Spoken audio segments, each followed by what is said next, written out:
ما شاء الله تبارك الله. هذه الخلية المنزلية اللي بإمكانك تصممه بالمكتب، بالمنزل، بالصالة. أسسناه بتاريخ 1/8/2024، قبل شهر ونص. تطلع مع الفتحة هذه وتروح بالخارج. لاحظوا حركة النحل وسروحه، انطلاقته من داخل الخلية للخارج عبر اللي. حطينا اللي علشان يصير واضح شكل النحل أثناء النزول والطلوع. في شيء من النحل الآن تشوفون أنه خارج، وفي شيء من النحل نازل. طبعا بنت الأقراص الشمعية نفسها، ما حطينا لها أي قرص شمعي. وحطت الملكة البيض داخل العيون السداسية.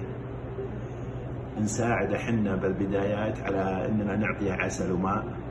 الحين بنحط النحل بالداخل.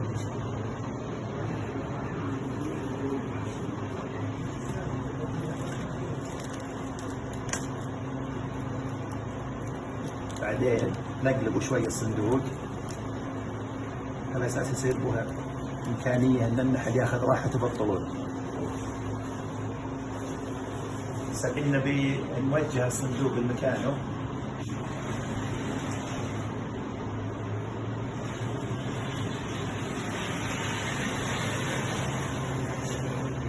نحط له عسل وماء، حاطين له مكان فوق على اساس انه ينجذب للرائحه، ريحه العسل.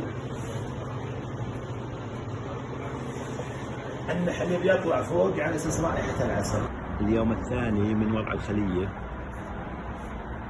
نلاحظ النحل يتعرف على الموقع. نلاحظ الملكة بالصندوق اليوم الأول بالأرض، صايدة بالأرضية. هذه الملكة ما شاء الله تبارك الله. هذه بداية تأسيس الشمع الأولي للخلية. شوف شلون الشعرة البسيطة من الشمع بعد أسبوعين من تسكين الخلية. نشوف الأقراص الثلاثة ذي كبرت.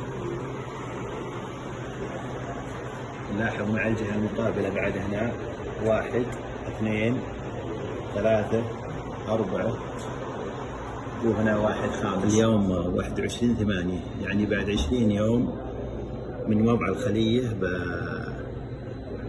بالنحل بالخلية. التقى الشمعين، الشمع اللي على اليسار هذا والشمع اللي على اليمين.